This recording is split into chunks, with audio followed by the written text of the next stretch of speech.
نبی علیہ الصلوۃ والسلام پہ نازل ہونے والی سورہ مبارکہ ہے، جس کی آیات کی تعداد 36 ہے اور ایک رکوع پر مشتمل ہے۔ ارشاد باری تعالیٰ ہے وَيْلٌ لِّلْمُطَفِّفِينَ، کم تولنے والوں کے لیے تباہی ہے۔ الَّذِينَ إِذَا اكْتَالُوا عَلَى النَّاسِ يَسْتَوْفُونَ، وہ لوگ جب لوگوں سے معاف کر لیں تو پورا دیں۔ وَإِذَا كَالُوهُمْ أَوْ وَزَنُوهُمْ يُخْسِرُونَ، اور جب ان کو معاف کر یا تول کر دیں تو گھٹا کر دیں۔ أَلَا يَظُنُّ أُولَئِكَ أَنَّهُمْ مَبْعُوثُونَ، کیا وہ خیال نہیں کرتے کہ وہ اٹھائے جائیں گے لِيَوْمٍ عَظِيمٍ، اس بڑے دن کے لیے، یوم یقوم الناس لرب العالمین، جس دن سب لوگ رب العالمین کے سامنے کھڑے ہوں گے۔ اس سورہ مبارکہ کا موضوع بھی اس سے ماقبل جو صورتیں ہیں اسی طرح کا ہے، یعنی آخرت کی تیاری، آخرت کی یاد۔ لیکن اس سورہ مبارکہ کا آغاز حقوق العباد کے ایک باب سے ہوا ہے۔ وہ حقوق العباد کا کیا چیپٹر اور کون سا باب ہے؟ وہ ہے تاجروں کی وہ کمی، تاجروں کا وہ عیب اور تاجروں کی وہ بددیانتی اور خیانت جو وہ مال کو کم تول کر اپنے گاہکوں کے حوالے کرتے ہیں، اور اللہ رب العزت ان کے لیے ہلاکت کا، تباہی کا اعلان فرما رہے ہیں۔ وَيْلٌ لِّلْمُطَفِّفِينَ، کم تولنے والوں کے لیے تباہی ہے۔ ویل جو لفظ ہے، ایک تو اس کا یہ جو معنی بیان کیا گیا تباہی اور ہلاکت کے معنی میں، اسی طرح ویل جہنم کی ایک وادی کو بھی کہتے ہیں، تو پھر اس وقت یہ معنی ہوگا کم تولنے والوں کے لیے جہنم کی وادی مخصوص کر دی گئی، جو وہ لوگوں کے ساتھ ظلم، زیادتی اور ان کا حق مارتے ہیں، جس کی وجہ سے اللہ تعالیٰ نے ان کے مقدر اور نصیب میں جہنم کی وادی مقرر فرما دی ہے۔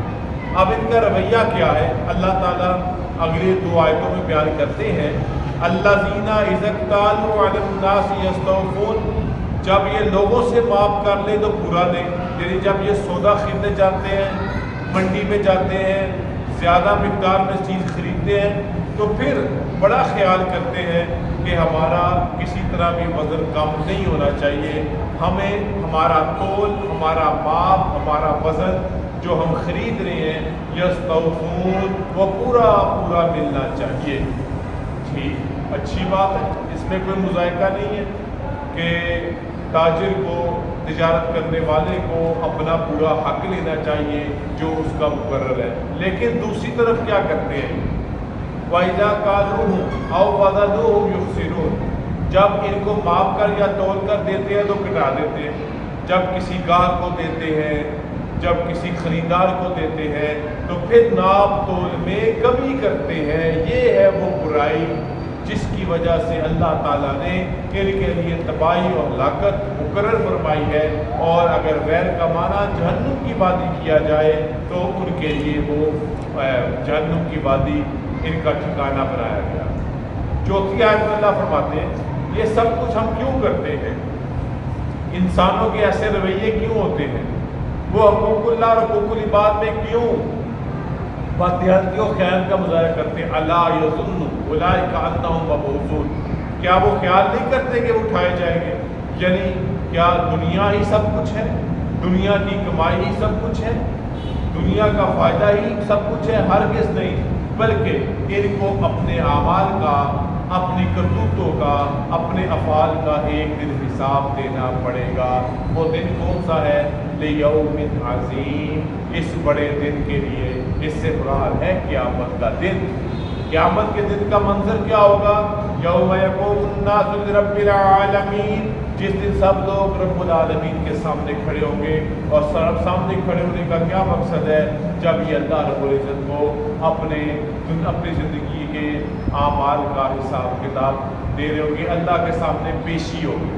کلا ہرگز نہیں، اللہ فرماتے ہیں ان کتاب الفجار لفی سجین، بے شک نافرمانوں کے اعمال نامے سجین میں ہیں، جو اللہ کے حکموں کی نافرمانی کرنے والے ہیں۔ اللہ کے حقوق کو توڑنے والے ہیں۔ ان کے بارے میں اللہ فرما رہے ہیں کہ ان کے اعمال نامے سجین میں ہیں۔ پھر ارشاد ہوا وما ادراک ما سجین، اور آپ کو کیا خبر ہے کہ سجین کیا ہے؟ کتاب مرقوم، ایک دفتر ہے جس میں لکھا جاتا ہے، یعنی برے لوگوں کا وہ اعمال نامے کا دفتر سے مراد وہ رجسٹر جہاں پر ان کے برے کرتوت لکھے جاتے ہیں، وہ سجین کے مقام پہ پڑا ہوا ہے۔ فجار کے اعمال نامے سجین میں ہوں گے، اور منکرین قیامت کے لیے اس دن ہلاکت ہوگی جب یہ اعمال نامہ ان کے سامنے پیش کیا جائے گا۔ اللہ فرماتے ہیں کتاب مرقوم ایک رجسٹر ہے جس میں لکھا جاتا ہے ویل یومئذ للمکذبین، اس سے جھٹلانے والوں کے لیے تباہی ہے۔ یعنی وہ جھٹلانے والوں سے کیا مراد ہے؟ جو قیامت کے دن اللہ رب العزت کے سامنے پیشی کو نہیں مانتے، یعنی آخرت کے منکر ہیں، یوم آخرت کا انکار کرنے والے ہیں۔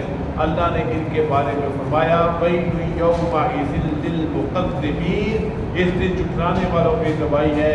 الَّذِينَ يُكَذِّبُونَ بِيَوْمِ الدِّينِ، اللہ نے خود وضاحت فرما دی کہ وہ جھٹلانا کون سا ہے۔ الَّذِينَ، وہ لوگ لِّلْمُكَذِّبِينَ، اس دن جھٹلانے والوں کے لیے تباہی ہے۔ یعنی وہ جھٹلانے والوں سے کیا مراد ہے؟ جو قیامت کے دن اللہ رب العزت کے سامنے پیشی کو نہیں مانتے، یعنی آخرت کے منکر ہیں، یوم آخرت کا انکار کرنے والے ہیں۔ اللہ نے ان کے بارے میں فرمایا وَيْلٌ يَوْمَئِذٍ لِّلْمُكَذِّبِينَ، اس دن جھٹلانے والوں کی تباہی ہے۔ الَّذِينَ يُكَذِّبُونَ بِيَوْمِ الدِّينِ، اللہ نے خود وضاحت فرما دی کہ وہ جھٹلانا کون سا ہے۔ الَّذِينَ، وہ لوگ جو جھٹلاتے ہیں قیامت کے دن کو، انصاف کے دن کو، فیصلے کے دن کو۔